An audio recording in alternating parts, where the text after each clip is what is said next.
Bom dia, meus irmãos, graça e paz. Graças a Deus por mais um domingo que o Senhor nos convoca e nós louvamos a Ele por isso, a oportunidade que Ele nos concede de estarmos diante dEle para ouvirmos mais um domingo pela manhã a Sua voz. Se vocês observaram, nós observamos os grupos, que hoje de manhã nós iríamos para Gênesis. Eu quero voltar ao texto que nós usamos na aplicação do domingo passado. Nós vamos para o capítulo 29 e vamos ler somente o verso 31 ao verso de número 35.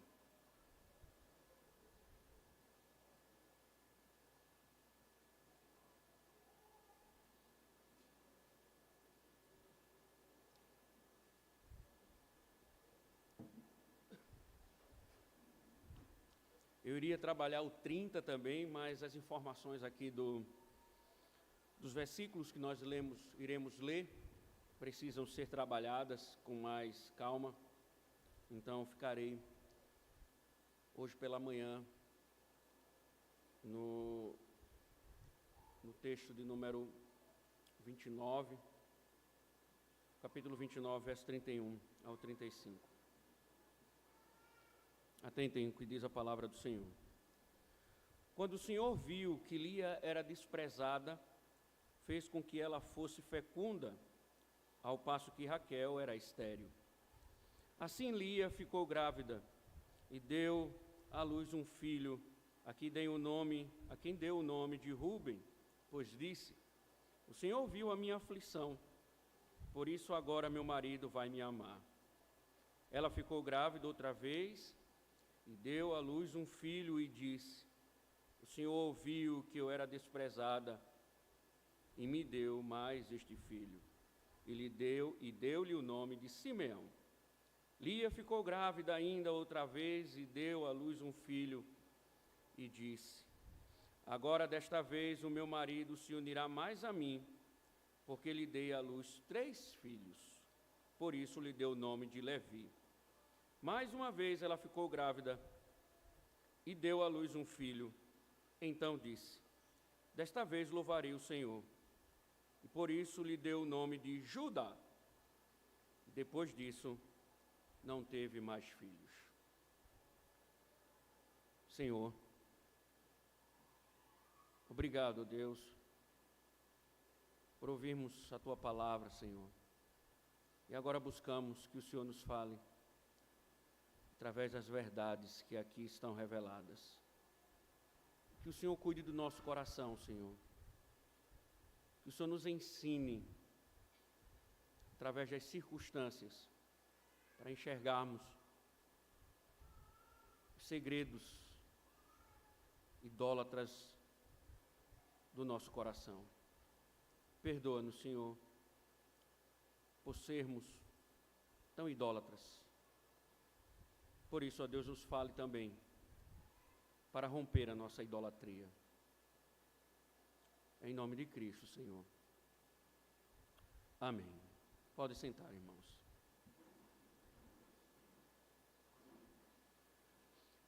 Amor, eu estou grávida. Essa é uma das notícias mais maravilhosas que um pai pode receber.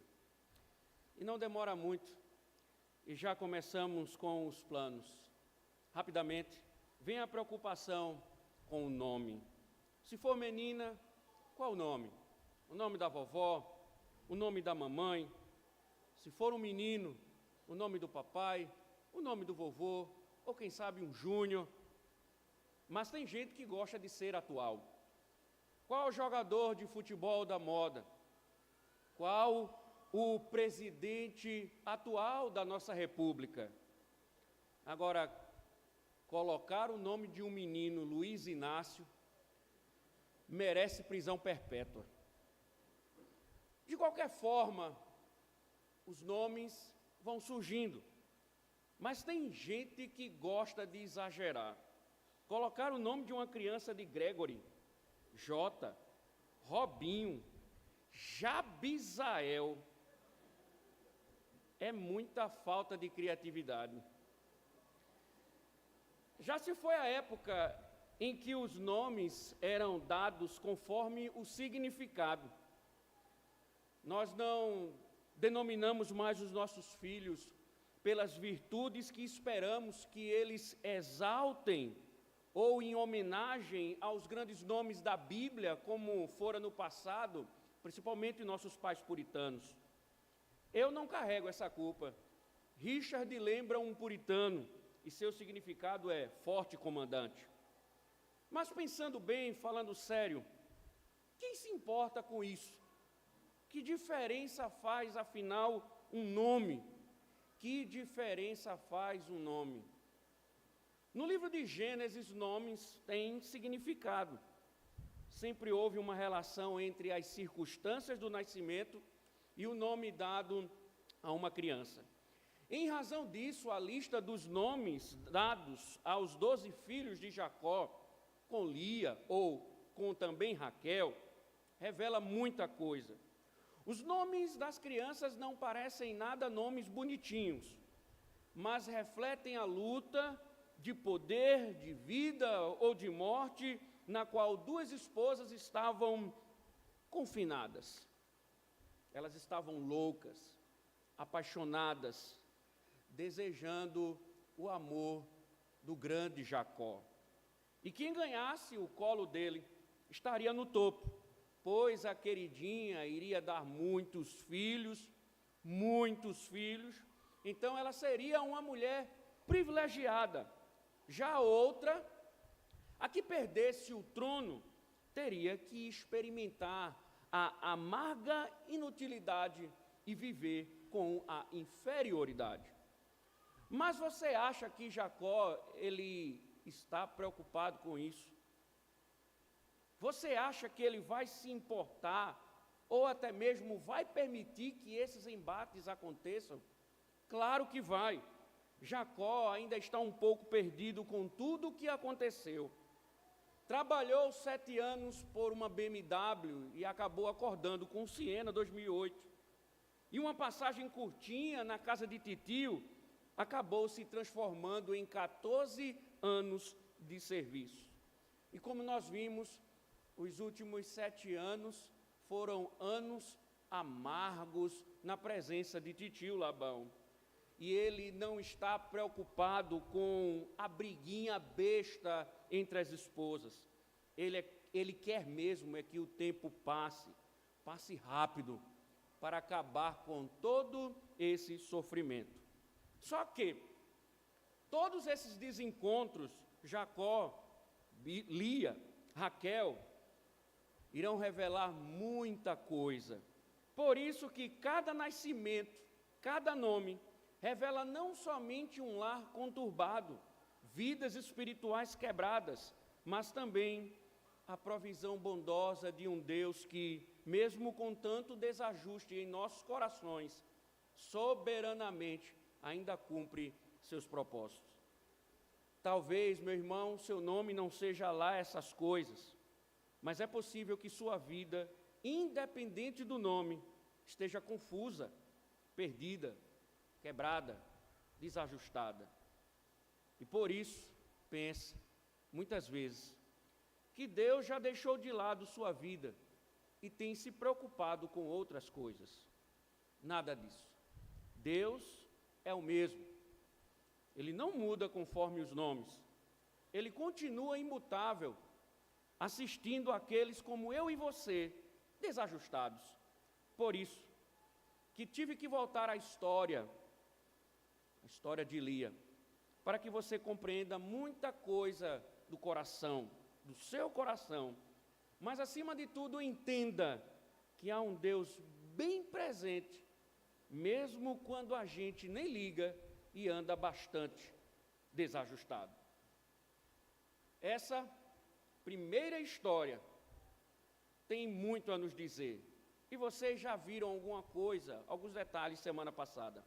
Lia, ela era o patinho feio e foi usada por Painho como objeto num plano asqueroso. Era de se esperar que ela não fosse amada. Para confessar a vocês, sendo bem sincero, o termo hebraico que diz desprezada, a raiz está mais voltada para uma mulher odiada do que mesmo não amada. E assim ela se via, uma mulher desprezada, uma mulher não amada, e quem sabe, uma mulher odiada. Mas a narrativa vai nos dizer que Deus não. A forma como ela se enxergava e que os outros enxergavam, não era a forma que Deus enxergava. E para provar a forma como Deus via Lia, ele abre o ventre dela. E começa no verso 31, que diz o seguinte: vendo, pois, o Senhor que Lia era desprezada, abriu a sua madre, porém Raquel era estéril. Lia estava num lar que não era para ela a princípio. Ela foi usada. Ela só parou lá por causa do pai, por causa de Labão. Então, não teríamos como negar, o desprezo seria inevitável. E ela, o texto deixa claro, ela tinha a noção disso. Ela tinha a consciência disso. E naquela cultura, na cultura do Oriente, as ameaças de ser mandada embora também poderia ser uma realidade. Que adianta ter uma mulher no seio de uma família se ela é tão desprezada, se ela é inútil aos olhos de seu marido? E daí é que vem a ironia divina. A feia desprezada, que Jacó, o patriarca, não tinha nenhuma intenção, prosperou no ventre. Já a gatinha, a de olhos marcantes, a modelo, diz Moisés que ela teve o ventre lacrado. As portas da maternidade foram fechadas para a amada de Jacó. Quem ele queria como esposa não pode lhe dar filhos. E um homem sem filhos no Oriente é um homem de história sem barriga. Homens precisam de filhos, precisam de descendência. Mas entendam, nós não estamos falando de qualquer homem. Estamos falando de um patriarca que carrega sobre os ombros, apesar de todos os deslizes, a marca da semente da mulher. E filhos, sim, filhos, eram a continuidade dessa linhagem. Era por meio da descendência que a marca da mulher se revelaria. Portanto, dar filhos ao patriarca não só era uma honra, mas também motivo de muita alegria. Já imaginou uma mulher, o que se passa na cabeça dela ao saber que do seu ventre pode sair a descendência de um herdeiro salvador? Mas para Raquel, diz o texto, isso não era possível. E é Lia, a desprezada, quem larga na frente. Verso de número 32. E concebeu Lia, e deu à luz um filho, e chamou Ruben, pois disse: porque o Senhor atendeu a minha aflição, por isso agora me amará o meu marido. Lia, como falamos, era o patinho feio, com nome feio. Pela descrição do seu nome, estava mais para uma vaca do que para uma cordeirinha. Mas os mistérios de Deus são incríveis. Justamente a desprezada, a vaca, é quem larga na frente. Ela teve seu ventre, diz o texto, abençoado, e a descendência do patriarca começou a brotar. Nasce o primogênito de Jacó, o primeiro de muitos. Acredito que Jacó deve ter um pouco de entusiasmo, ou quem sabe alegria, uma vez que seus anos estão sendo difíceis, numa terra longe, trabalhando, e talvez Ruben tenha surgido para alegrar um pouco o cansado patriarca. E às vezes nós sabemos como pais, que às vezes nossos filhos são um consolo para nós. Eles trazem um certo de alívio.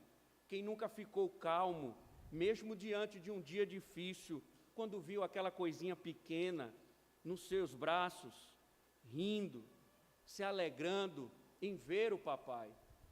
Qual cansaço poderia nos tirar essa alegria? A gente logo se esquece dos problemas. E Rúben talvez tenha surgido para dar alegria ao cansado Jacó e também à desprezada Lia. Mas tem uma coisa interessante aqui. Rúben, o primogênito, ele tem um nome bem estranho. Ele significa literalmente, vejam, um filho. Parece que Lia está feliz e reconhecendo que o Senhor sabia de sua história e por isso lhe dera um filho. Nada disso. Tem coisas aqui que começam a se desenhar e revelar o verdadeiro problema. O Senhor viu que ela era de fato desprezada. Sabia que Lia foi uma jogada de Labão. Ela foi vítima de engano. E bondosamente o Senhor concede um filho. Curiosamente, lendo o texto, ela até reconhece que há uma bondade do Senhor nisso.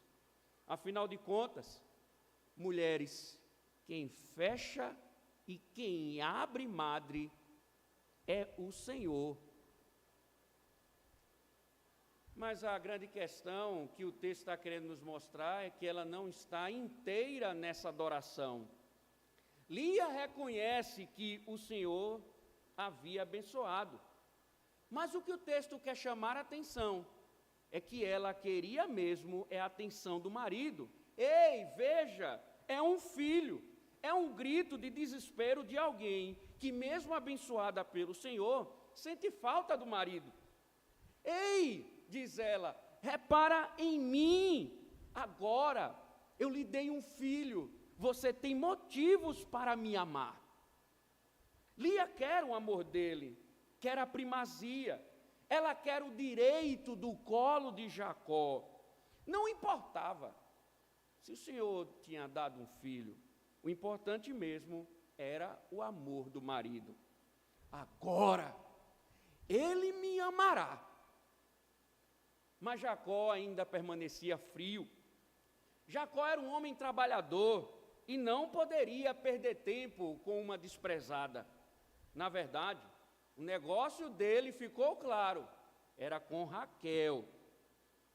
Mesmo ele chegando junto de vez em quando pelas madrugadas em Lia. Então Deus dá outro filho, verso 33.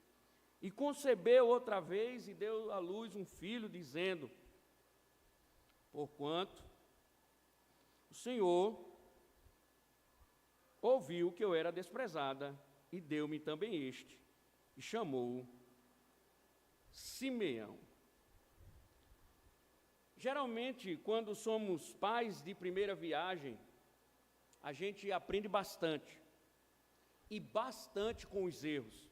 E Lia, embora agora com Rúben, poderia ter aprendido que existem outras coisas mais importantes nesse mundo do que o coração do marido. Mas ela ainda quer a primazia do amor do marido. Ela ainda deseja o coração de Jacó. O menino é outro, mas o desespero é o mesmo. É a segunda bênção do Senhor. Mas o que adianta ter 2 filhos, se não sou amada pelo marido? Então veio Simeão.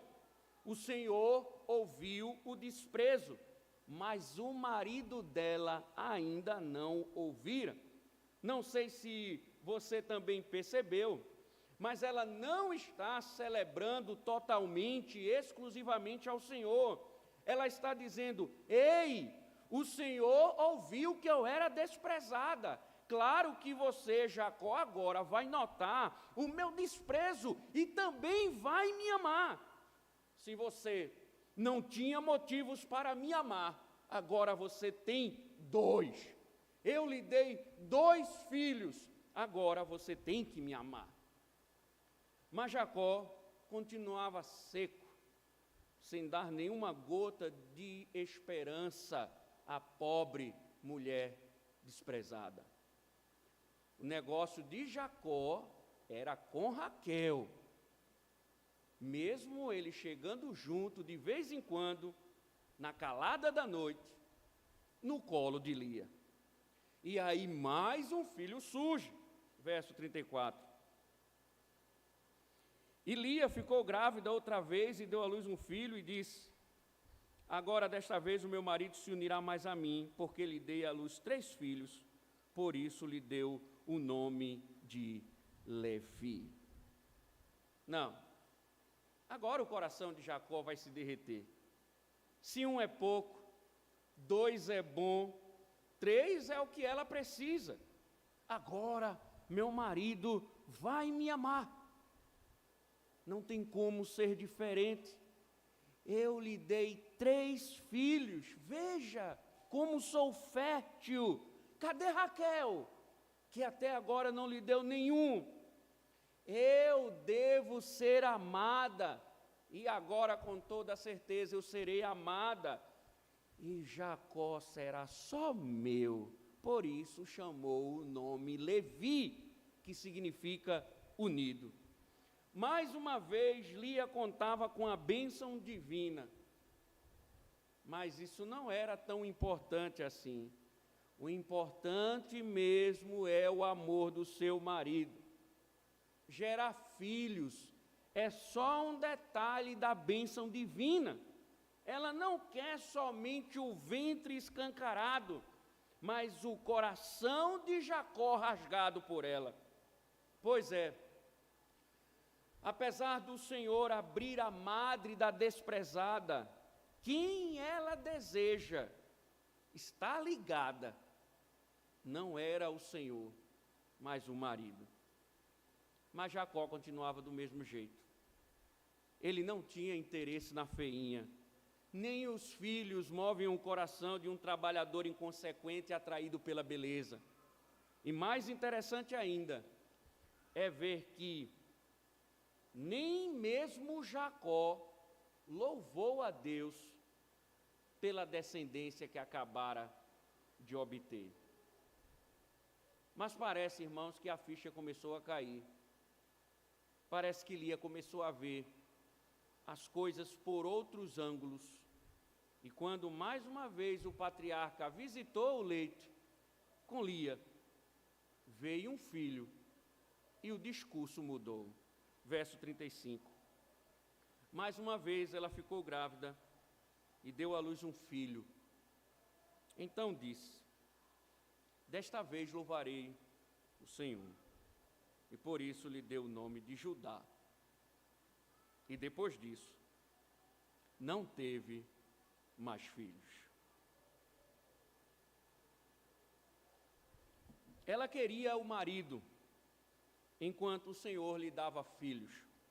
3 bênçãos.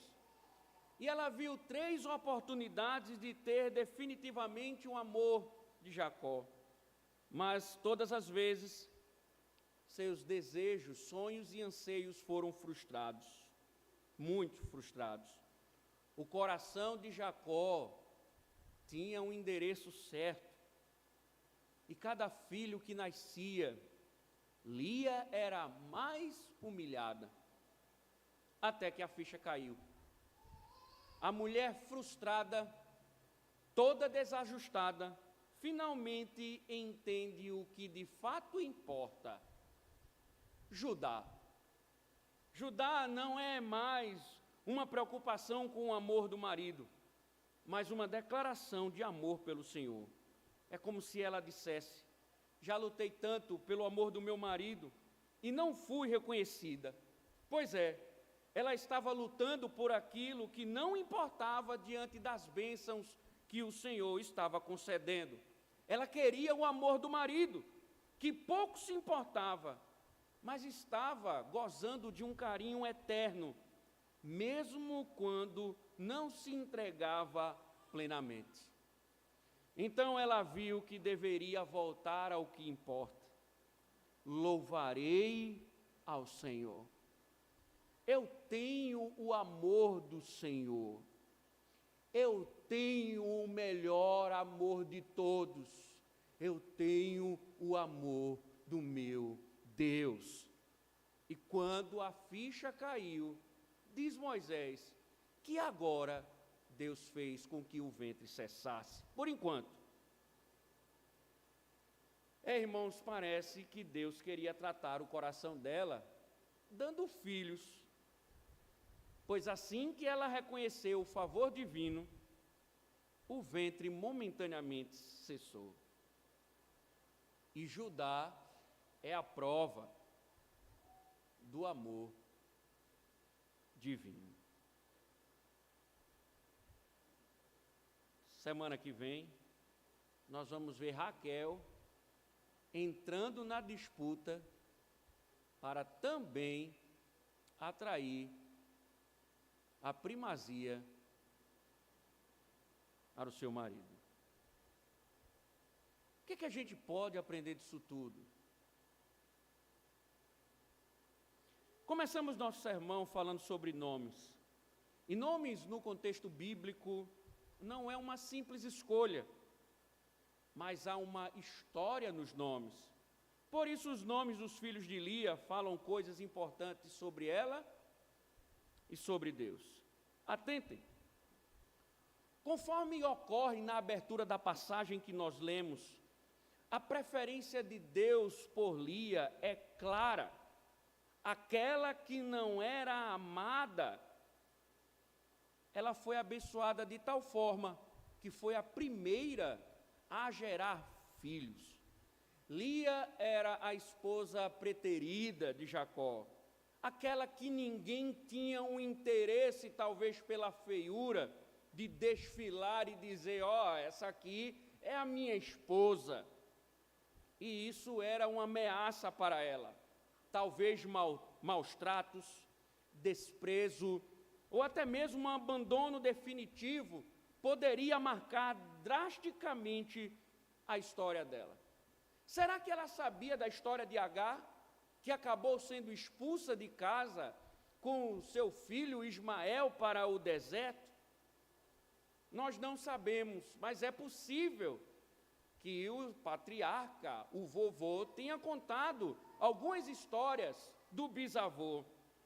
Mas o importante mesmo não era a história de Agar para ela.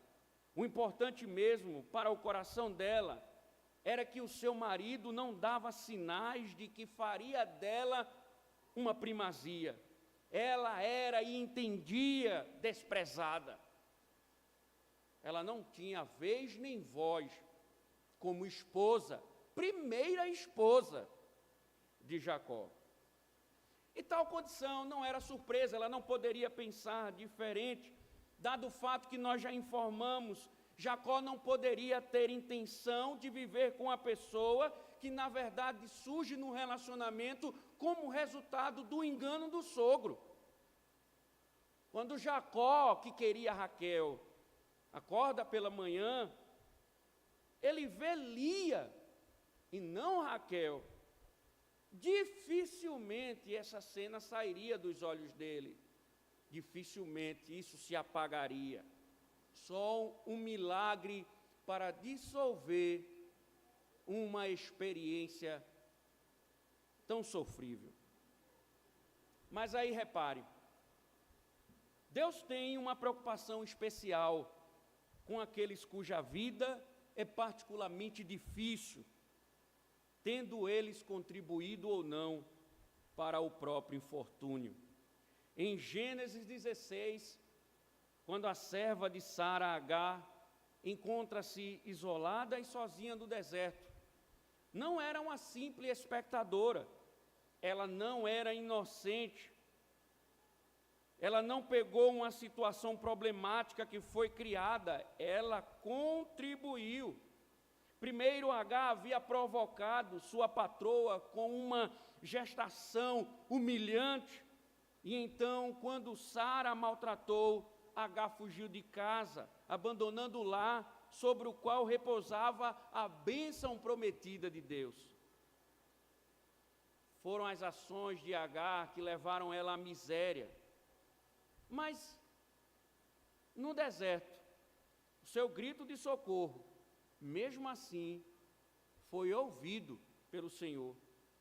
Da mesma forma, ainda que Lia tivesse quase que deliberadamente o desejo de enganar Jacó, o Senhor viu as dolorosas consequências dos atos que ela praticara e preocupou-se com ela.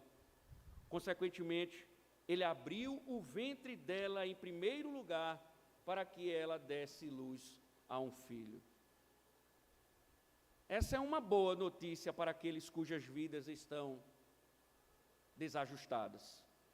Muitas vezes nós somos tentados a pensar em que Deus, como o guarda de trânsito cósmico, esperando na beira da estrada da vida, que cometemos ou que cometamos alguma infração menor para que Ele possa criar em cima de nós uma lei com todo o peso. Na realidade, irmãos, embora mereçamos que Deus nos repreenda severamente, e não apenas por transgressões menores, sua misericórdia e graça acabam sendo muito maiores do que esperamos. Mesmo quando a situação dolorosa é resultado claro e direto do seu pecado, do meu pecado, o que acabamos de ver é que Deus ainda cuida de nós, assim como o servo da parábola de Jesus foi perdoado. Ainda que tenhamos uma dívida inimaginável com Deus, Ele estará surpreendentemente disposto a perdoar-nos. O amor de Deus, Ele é tão maravilhoso que, mesmo quando a gente reconhece poucamente suas ações, a gente errando ou não, esse amor nunca nos deixa. Corações desalinhados não desalinham o coração divino. O amor dele pelos desprezados continua do mesmo jeito, da mesma forma, assim como foi demonstrado por Lia, a desprezada. Mas olha, o texto tem algo muito importante. O texto não está querendo falar aqui de vocês, mulheres, que por acaso se sentem um pouco desprezada pelos seus maridos, ou que fora desprezada por eles, ou porque ele não é crente e... Não é isso. Mas além de mostrar que o cuidado de Deus está presente nos desajustados, aqueles que erram, e também daqueles que pouco erram, que Deus continua lá intacto, há uma coisa também que precisamos entender para não negligenciarmos esse amor que se estende de forma maravilhosa. Repare em mim, com o nascimento do primeiro filho, Rúben, Lia sentiu que tinha ganhado terreno importante contra Raquel. Tal como aconteceu com Agar, o Senhor tinha visto a aflição dela e deu-lhe uma criança do sexo masculino. Rúben significa, vejam, um filho. Seu nome encarnava o pedido de atenção desesperado de Lia para o marido. Repara em mim, ela disse, o Senhor atendeu a minha aflição, por isso agora me amará o meu marido. É possível ouvir as dores de Lia se expressando nessa frase. Apiedamo-nos dela pela posição difícil em que ela se encontrava. Que tristeza, uma mulher dando filhos, se humilhando, buscando o amor do marido. No entanto, não devemos esquecer-nos do fato de que a idolatria apertava o coração de Lia, também estava se revelando nessas palavras. Mesmo quando ela tomou o nome do Senhor, o nome do Deus pactual que lhe socorrera, quando ela pronunciou o nome dele nos lábios, revela o fato de que era a aprovação do marido que considerava ela como verdadeiramente essencial para uma vida com sentido, e não o socorro do Senhor. Sem o amor de Jacó, ela sentiu, mesmo o Senhor abençoando, que a vida tinha acabado.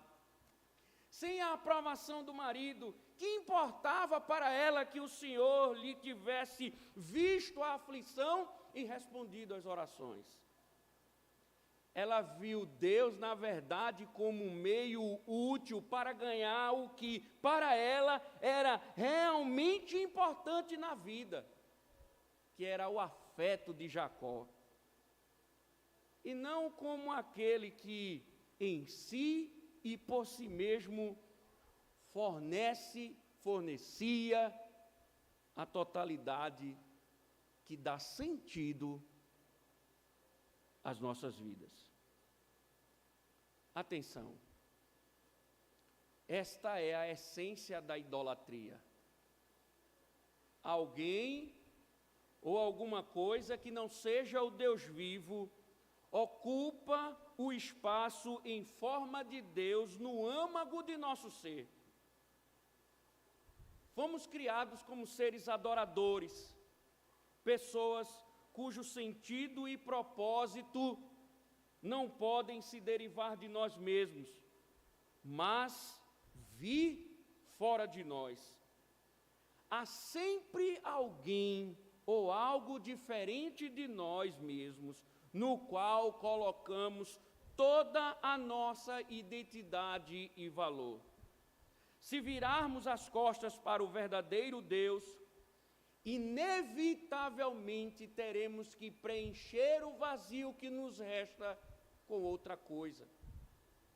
O que quer que coloquemos no lugar do Deus da Bíblia, para que nossa vida tenha sentido, será o nosso ídolo. Para muitos, para nós, pode ser a saúde, o conforto, a riqueza, o controle, a afeição de um indivíduo em particular, ou qualquer uma entre mil coisas. Seja o que for, será um ídolo. Mas ídolos, no entanto, em última análise, nunca satisfazem. Na realidade, uma relação profunda com Deus e somente com Deus é tudo o que precisamos para agarrar a vida em toda a sua plenitude. A mesma orientação idólatra estava presente quando Lia deu nome ao segundo e ao terceiro filho, Simeão e Levi. O nome Simeão significa ouvido, e ela afirmou que o Senhor tinha ouvido falar que ela era preterida e lhe respondeu com aquele presente. No entanto, é evidente que o fato de o Senhor ter visto e ouvido o sofrimento dela contaria pouco se Jacó também não tivesse ouvido. Na mesma linha, Levi significa unido a, e é muito interessante. Levi carrega a raiz verbal e utilizada a miúde na Bíblia para descrever aqueles estrangeiros que se tornaram convertidos, ligaram-se ao Senhor e à sua comunidade, tornando-se parte do povo de Deus, como Isaías 56:6 diz. Mas aquele a quem Lia realmente desejava estar ligada não era ao Senhor. O favor de Deus foi tomado por ela quase como certo. Em vez disso, Lia desejava estar ligada ao marido. E ela tinha certeza de que a partir de então, Jacó prestaria atenção nela. Mas o que ela procurava, não encontrou. Jacó ainda estava frio. A idolatria dela, os deuses dela, desmoronaram. e deixaram vazio. A dor de uma idolatria não satisfeita muitas vezes serve como uma mensagem de Deus para revelar os recônditos do seu coração. Contanto que consigamos o que queremos e nosso ídolo esteja sorrindo para nós, será fácil ignorar o que o Deus, pelo seu poder, tem nos dado. E também será fácil ignorar o poder que Ele adquiriu sobre nós. Algo secundário tem tomado o lugar de Deus no centro de nossa vida e podemos nunca sequer reconhecer que há um problema. Enquanto estamos saudáveis, não suspeitamos o quanto é importante para nós que sejamos capazes de nos levantar, caminhar e controlar o nosso corpo. Enquanto estamos razoavelmente confortáveis financeiramente, nem imaginamos como somos dependentes do dinheiro e quanto contamos com ele. Contanto que estejamos bonitos, não compreendemos o quanto o fato se tornou importante para a imagem que temos de nós mesmos. Contanto que sejamos capazes de prover os sacrifícios diários que nossos ídolos famintos exigem, eles continuarão a sorrir para nós e nos abençoar, e assim seguiremos alegremente caminhando, nos curvando em nosso caminho diante dos nossos ídolos. Mas quando não somos capazes de pagar um boleto, a coisa fica feia. Quando não somos tão saudáveis nem tão ricos e bonitos, ou quando tropeçamos um degrau na escada da carreira e levamos um tombo desgraçado, nossos ídolos começam a nos maldizer e passamos por uma série de emoções negativas, com medo, raiva, desespero, ansiedade, depressão. Na força dessas emoções negativas, descobrimos a verdadeira natureza dos nossos ídolos e a profundidade de sua influência sobre nós. Enquanto estamos mergulhados em dúvida, em profundo desespero, descobrimos o quanto apostamos nos valores, nas virtudes, no dinheiro, muitas vezes no marido, muitas vezes da mulher, outras vezes nos filhos. São tantas coisas, porque as recompensas mundanas não param. Na graça de Deus, uma segunda-feira negra em nossa bolsa de valores interna pode ser um meio escolhido por Deus para abrir nossos olhos para o que está acontecendo em nosso coração. Uma topada e Deus dizendo: olha o coração.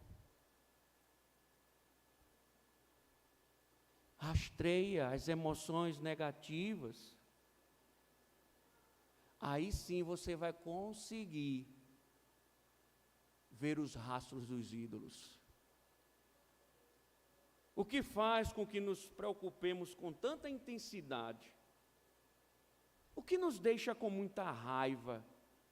Que situações nos tentam a ponto de nos levar ao desespero? Se nos aprofundarmos um pouco mais nessas áreas, olhe com cuidado, com carinho, com cautela, você vai descobrir que ali há sinais de idolatria também. É o seu emprego? Talvez seja um ídolo. É o dinheiro tão desejado que faz você abandonar o mundo e a si mesmo. Tem uma estátua ali, tem um mamon. É o sexo, é a namorada, um namoro, rastreie. Pode olhar, que tem resquícios de idolatria no caminho. Aquilo cuja perda ou ameaça de perda nos esmaga a alma, é seu ídolo. Essas emoções negativas, dessa forma, creia, assim como era com Lia, podem tornar-se mensageiros de Deus, os quais estão nos ensinando a identificar os ídolos. E isso é um pré-requisito para nos afastarmos dele. Se seu coração está lá, é hora de você pular fora.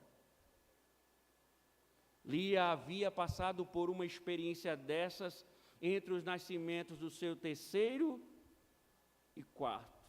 Ela chegou a entender melhor o coração e assim aceitar em certa medida o fato de que mesmo sem ser amada por Jacó, eu tenho algo mais profundo. Eu tenho um amor muito maior. Eu tenho algo muito melhor. Eu tenho um Deus pactual que cuida de mim.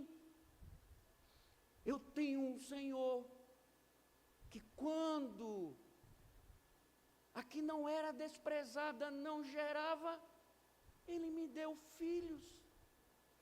Eu tenho um amor eterno. Ah, não. Dessa vez ele se chamará Judá. Porque desta vez eu louvarei somente ao Senhor. Porque é Ele de fato aquele que tem que estar no centro da minha vida e não Jacó. É Ele que eu tenho que adorar. É Ele que eu tenho que amar. É Ele que me dá tudo. É Ele que me sustenta. Eu só tenho vida porque Ele me dá vida. Então como eu poderia trocar Ele por amor de um homem? Como eu poderia trocar esse Senhor que me socorre pelo dinheiro? Como eu poderia entregar a minha alma aos abutres desta vida, enquanto eu tenho um Deus que me socorre e me satisfaz? Como? Ele se chamará Judá, porque eu louvarei ao Senhor.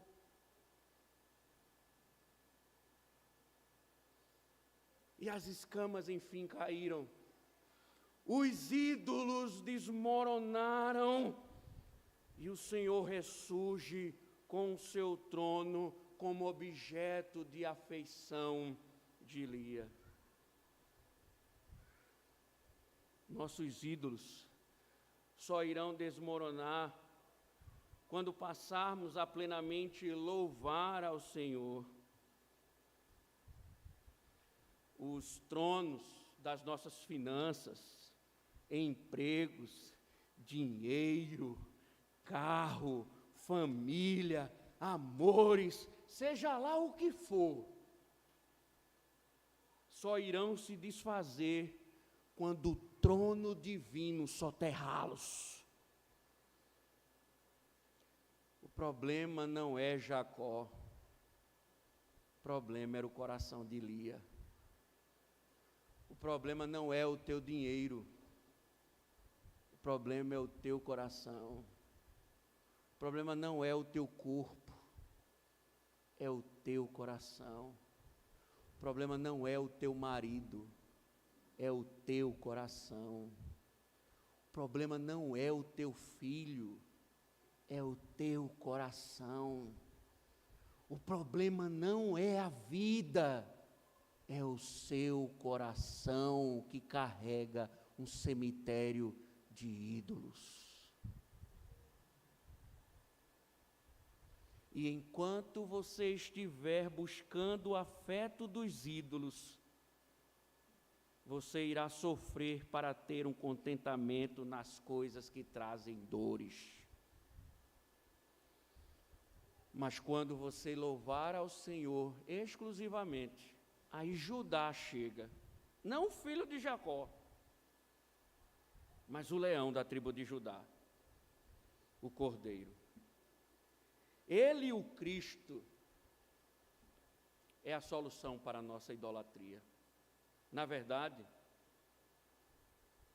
como Ele mesmo disse, Ele é o nosso descanso. É onde encontramos contentamento. É Ele quem precisamos. Ele é refrigério. Contra dinheiro, contra tudo. Já ia esquecendo. Ele é o único que nos satisfaz. Ídolos prometem satisfação, mas eles só criam abismos que não poderão ser preenchidos com a nossa adoração idólatra. A gente corre tanto, a gente se apega a tanta besteira, enquanto Ele está dizendo: ei, eu tenho descanso. Só me louva exclusivamente. Amamos tantas coisas, e esquecemos de amar o principal, aquele que nos ama plenamente. Eu concluo. Que diferença faz o nome? Talvez em nossos dias não faça nenhuma diferença. Mas olhe, o que habita no seu coração faz toda a diferença. Seja seu nome feio ou bonito. Na verdade, o que habita no seu coração é determinante para a sua vida. Como você vai viver. A quem você vai se entregar. E a quem você vai adorar. Você pode até ter um nome bíblico, mas seu coração pode estar cheio de diabinhos que você tem adorado. Aprendemos. Cuidado com os amores que você busca. Eles carregam muito nome. Dinheiro, fama, prosperidade e tantas outras coisas. Cuidado com eles.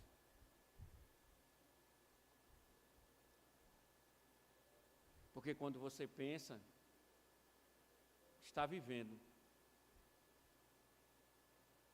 Quando você pensa que será recompensado, Ele nunca lhe dará aquilo que promete. O ídolo nunca cumprirá com aquilo que prometeu. Mas ele vai tentar lhe convencer que é o amor a quem você deve buscar. Obrigado, Senhor. Nós te louvamos, ó Deus, pela denúncia que o Senhor faz essa manhã